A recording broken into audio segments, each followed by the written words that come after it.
Foursquare Christian. Foursquare Christian. Okay. Now, are you the wife, the husband? Yeah. So you are born again? Yes. Yeah. Okay. Catholic? Catholic? Now, since you are born again, now I want to ask this question. According to you, what is born again? I mean, why are you born again? If someone asks you this question. Born again is the one of the requirements to become to be saved. No. You must have relation with Jesus Christ and you, because John 14:6, Jesus said, I am the way, the truth, and the life. Saved by me. That's very true. So we can find, I don't know, in English it's okay? So it's okay English? It's okay English with you? It's like a little bit. How about you? English is okay? Translate? You want to translate? Okay, just translate Tagalog for the sake of our mom, but her is fine. Okay, just translate for the sake of our mom there. And then also Sarah here said slide. Now you see this word born again, I just want to touch it a little, but that's not what I want to share with you. But I just want to touch a little word born again. Why people must be born again? Why is it important to be born again? Just try to translate for the sake of ibig po niya sabihin kung ano po ba ang importansya ng pagiging maipanganak muli? Now, in the book of John chapter 3. Sa Juan 3. Chapter 3 verse 3. Juan 3:3. What did Jesus say about born again? So, I'll read it. John chapter 3 verse 3. It says, Jesus answered and said to him, truly, truly, I say to you, unless one is born again, he cannot see the kingdom of God. Ang sabi po sa Tagalog, sumagot si Jesus, sinasabi ko sa inyo maliban na ipananganak na muli ang isang tao, hindi siya makakakita sa kaharian ng Diyos. Now, if we can ask, why is it important to be born again? Why did Jesus Christ said this? Bakit po importante na ipanganak muli ang isang tao? Bakit sinasabi ito ni Kristo? Didn't he have anything to teach than to say born again? Ito po ba talagang sinabi ni Kristo na sumanib ka muna sa isang simbahan upang maipanganak ka muli? Now, this word born again, it's to be born spiritually. Ang sinasabi pong ipanganak muli ang isang tao, ibig sabihin ipinanganak muli sa Espiritu. Like the way Jesus Christ was born from the Spirit. At katulad ni Jesus na ipinanganak si Jesus sa Espiritu. The mother of Jesus was Mary, but Joseph was not the real father of Jesus. Ang ina ni Jesus ay si Mama Mary, pero ang kanyang ama ay hindi si Joseph. Jesus was born from the Holy Spirit. Si Jesus ay ipinanganak sa banal na Espiritu Santo. So now, that's the reason Jesus Christ did not commit any sin. Ito po ang kadahilanan, ito po isa sa mga rason na si Jesus hindi po siya nagkasala. Wala po siyang bahid na kasalanan. Now, every sinner cannot go to heaven. Lahat ng makasalanan ay hindi makakapasok sa kaharian ng Diyos. So, Jesus Christ, God wanted to do away with sin of the world. God wanted to do away with sin of the world. To get rid, to do away with it. Ang gusto ng Diyos na alisin ang kasalanan sa buong mundo. That's the reason why He gave us His Son, Jesus Christ. Kaya binigay niya ang kanyang bugtong na anak si Jesus the one who was born from the Spirit of God. Ang isang tao na siya ang ipinanganak sa banal na Espiritu Santo. And God laid all our sins on Jesus. At inaalay, binigay ng Diyos ang lahat ng kasalanan ng tao kay Hesus Kristo. Jesus Christ became our sin, but he was not a sinner, but he became our sin. Si Jesus, siya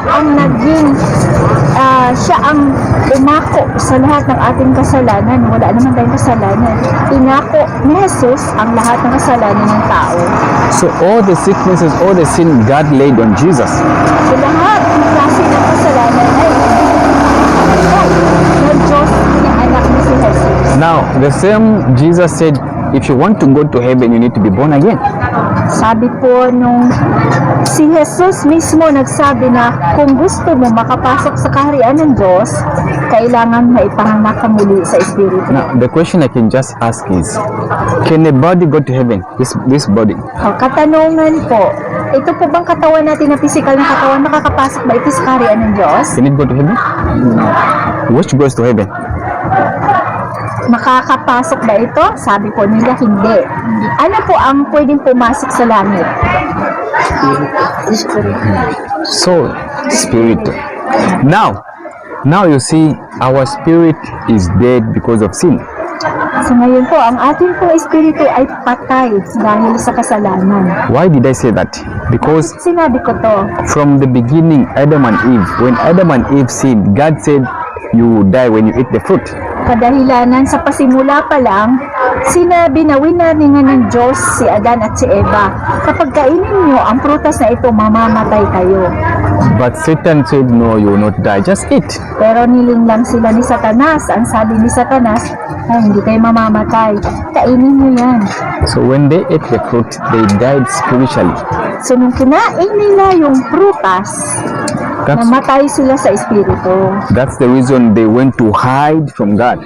Kaya sila nagtago. Yun ang dahilan kung bakit sila nagtago palayo sa Diyos. God put them on a certain location and was coming to visit them every time. So inilagay sila ng isang lokasyon ng Diyos para bibisitahin niya sila ng Diyos kung sa oras-oras na kanyang pagdalaw. But when they sinned, they ran away from that location. They went to hide from God. So nung nagkasala sila, kumain sila ng prutas, nag-disobey sila, talagang tumakas sila, lumayo sila doon sa lugar na yun. So, Nagbigay ng Diyos. by that reason, we all came from Adam and Eve. Sa lahat po ng kadahilanan, tayong lahat po ay galing kay Adan at Eva. So we are all born in sin. Kaya tayong lahat ay nabuhay sa kasalanan. And no sinner can go to heaven. At wala pong makasalanan na makakapasok sa kaharian ng Diyos. So this worried God so much. So ito yung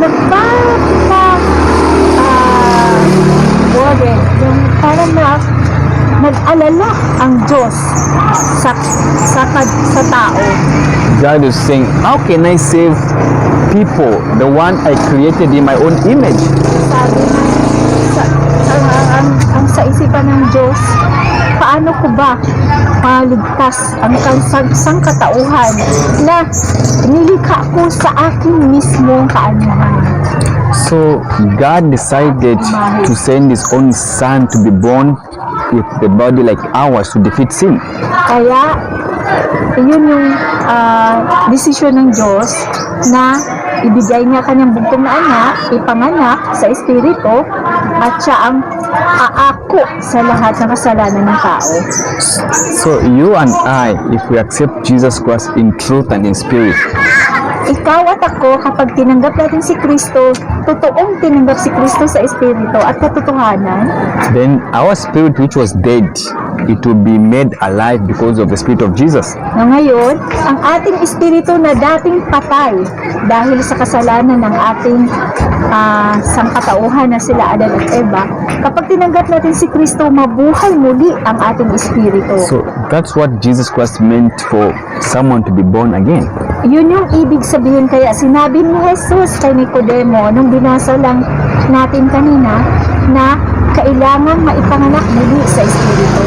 Because God, Jesus understands that this body cannot go to heaven.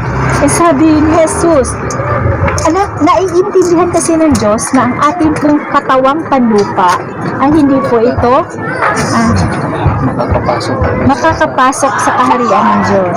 But now, our spirit is weak because of sin.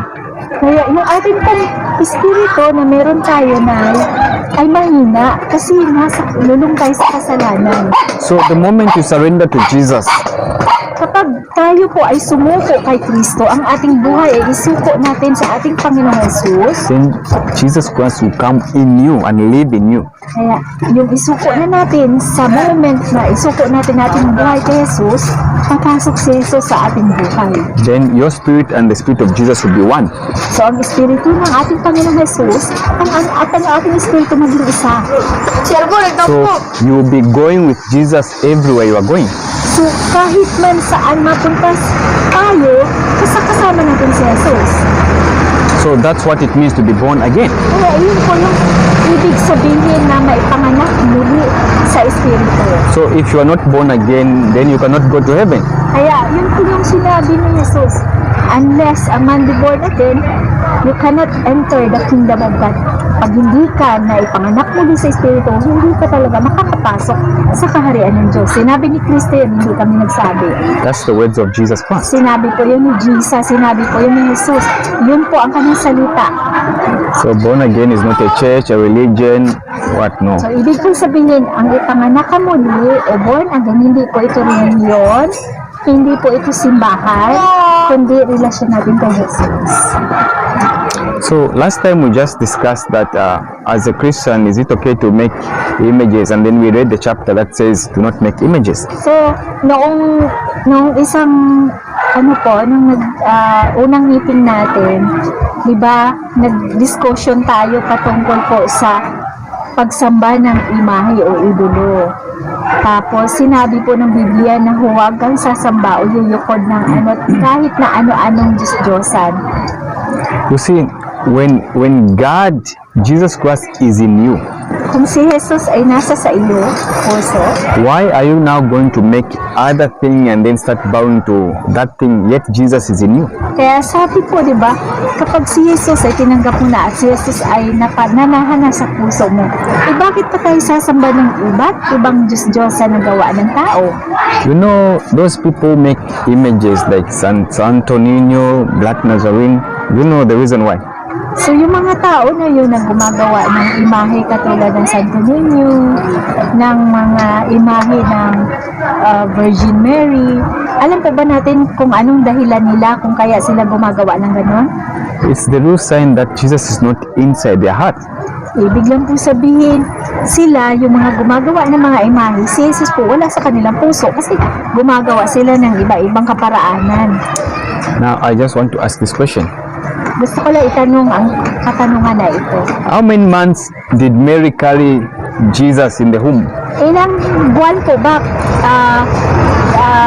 dinadalang tao ni Jesus si Jesus? 9 months. Na? Ha? Ilang Iba nung araw, may nag-ano ng palay.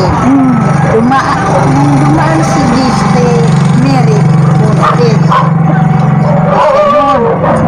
Nung di nakaalis, may sumunod sa kanya. Diba?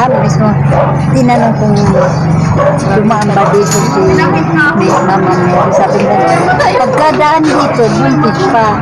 Pero, kaya hindi na sila tumuloy. You can speak English because you can Ha? just speak in English so that I can understand because you can speak English. Kaya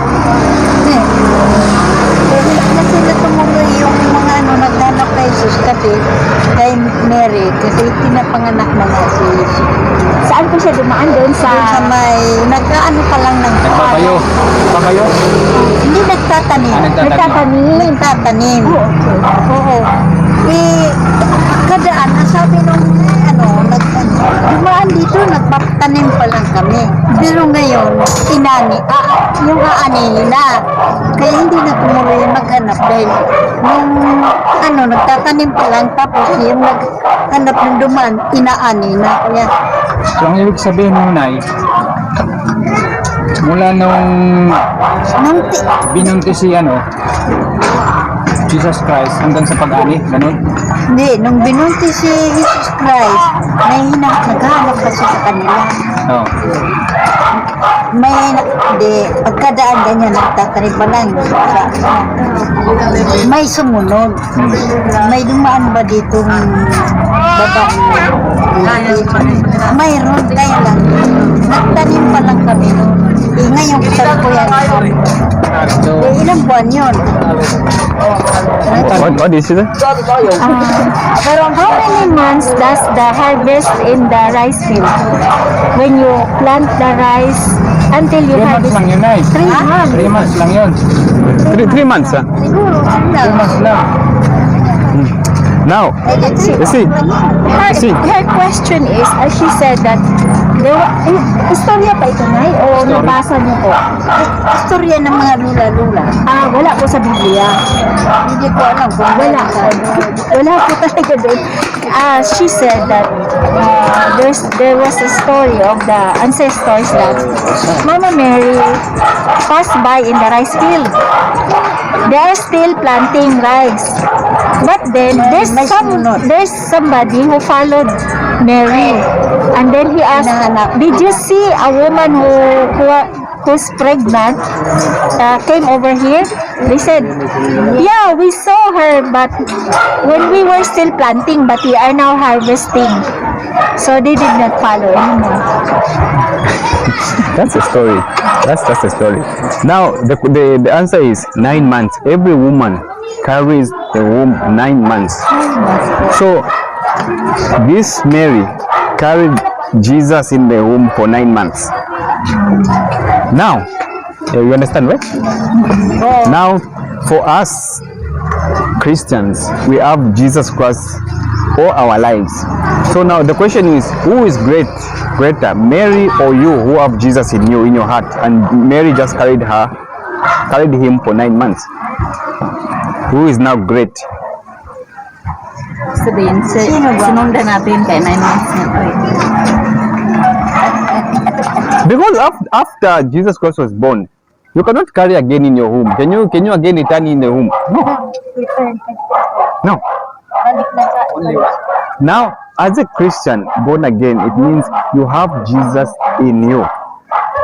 Now, I wanted to read this chapter. This is the same John chapter 1 verse 12.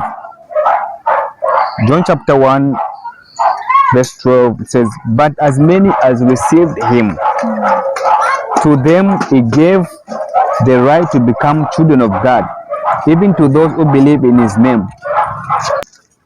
Juan Onodese, ang sabi po dito, 1 verse 12. ngunit ang lahat ng tumanggap at nanalig sa kanya, kay Jesus, ay pag pinagkakalooban niya ng karapatang maging anak ng Diyos. Lahat ng mananampalataya at manalig kay Jesus, bibigyan niya ng karapatang maging anak ng Diyos.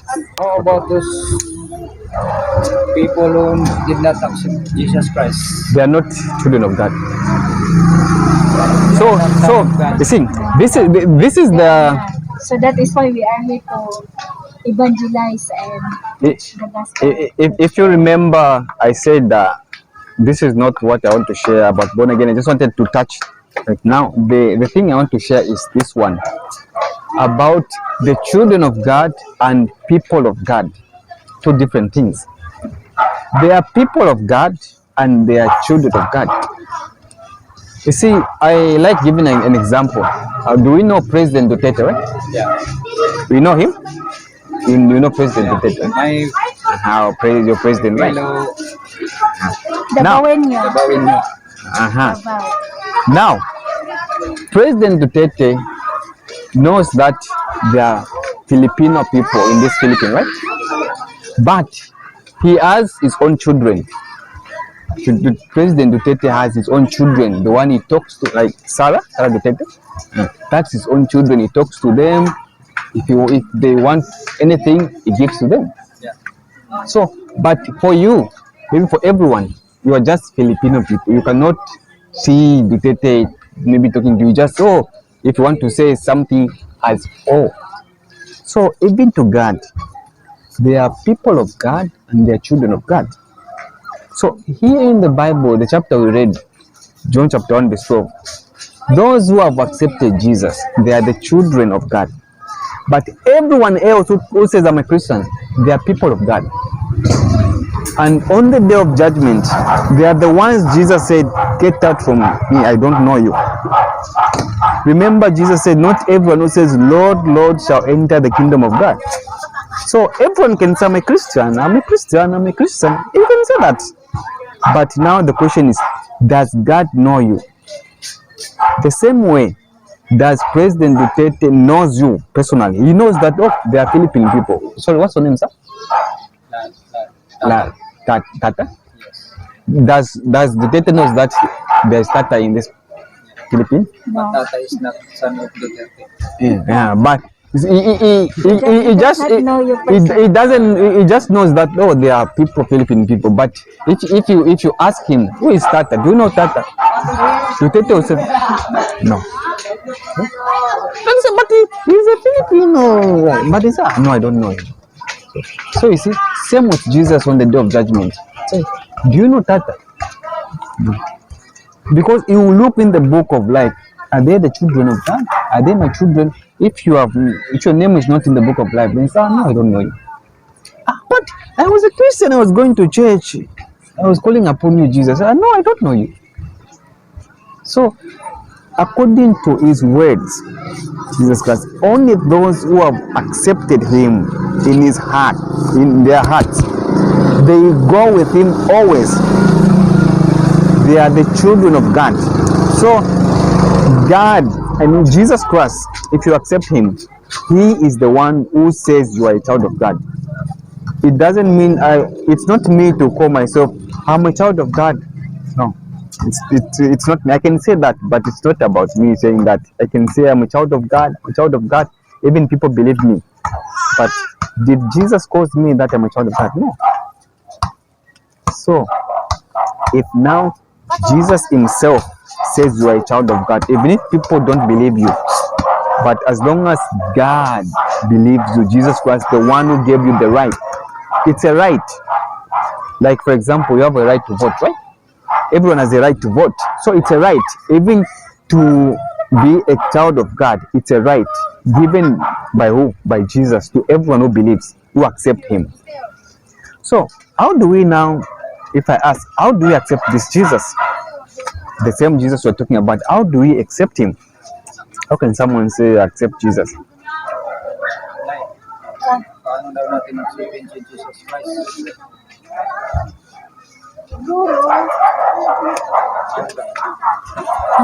Saan paraan?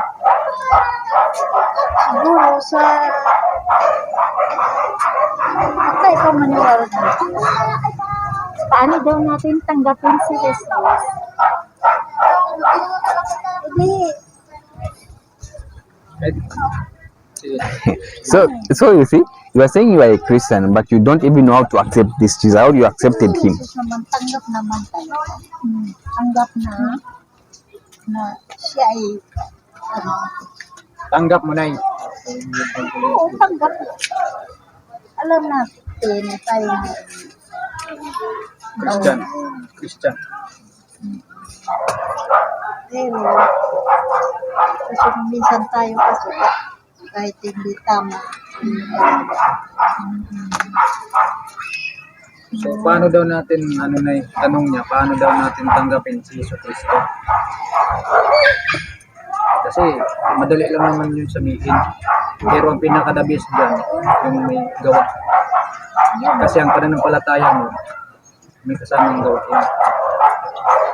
Kasi pwede mong sabihin na nanampalataya ako, pero walang gawa. Wala. Okay, so the way you accept Jesus in the we're in the book of Romans.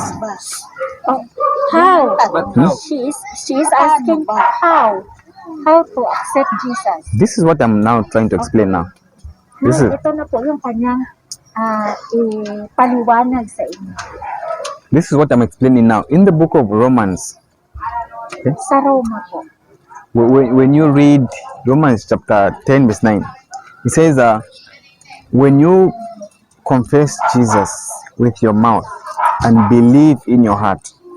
So it's all about confession and believing. Maybe Romans 3:23. Romans Romans 10 9. 10:9. Romans 10:9. Romans chapter 10 verse 9, that if you confess with your mouth Jesus as Lord and believe in your heart that God raised him from the dead, you will be saved.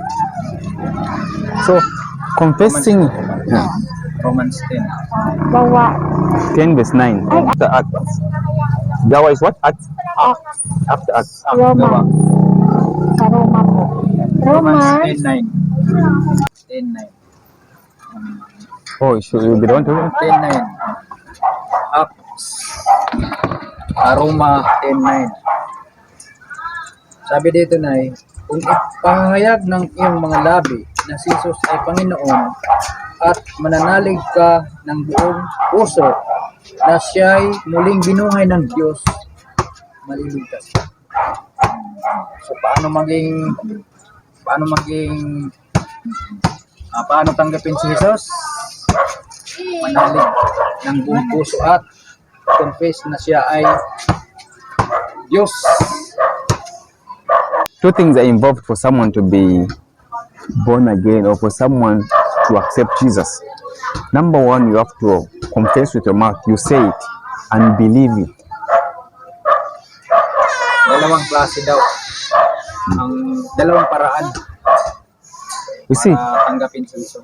on the cross of Calvary, there were two criminals crucified with Jesus, the other one on the left, the other one on the right. So this one on the left was saying, if you are son of God, save yourself and save us. But this one on the right said, don't you fear God? You are receiving the same punishment with him. He is innocent. We are criminals, we deserve to die, but not this man.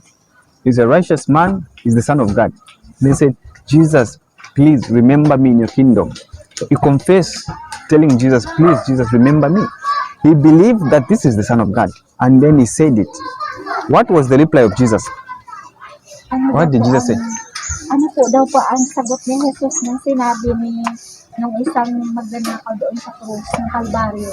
Ano daw ba ang sinabi ng kriminal na Panginoon Jesus, alalahanin ako sa pagdating mo sa iyong pangyarihan. Ano po ang sagot ng kriminal? Sinabi sumunod ko. Sabi ni Jesus, I think Jesus said, follow me. He's on the cross, how can he say follow me? I think you know, right? What did he say? Sa Tagalog, ngayon din, sasama kita sa paradise. Today will be with me in paradise. Today, you will be with me. Today, from now on, Yeah, it's just the same. Now. It's just one who is what the same. from now on, You know what? He said, now you will Now. go with me. in paradise. Ngayon at ngayon din, nagamitong sa aking paraiso. So you see, so after confessing and believing, and then Jesus promises, Kasal po yun. this same day you'll be with me in paradise. Yun po yung sasabihin natin. Truly, deep in our heart, nasasabihin po natin sa Panginoong Jesus, patawarin mo ako. Alalahanin mo ako. Katulad natin, isulat mo ang pangalan mo sa aking Panginoon. Yun po yun. So now, do you have a question to ask? Meron Or anyone, any question to ask? mga tanong. At ayun. Nay, tanong Nay. Maliwanag. No question? She said that No question? about si Mama Mary or about something na pwede kayo magtanong. Ang sasagot ko ang Biblia. Si Mama Mary, sininungal niya si Jesus. Yes. Tama. Pero si Jesus ay anak ng Diyos sa kanila.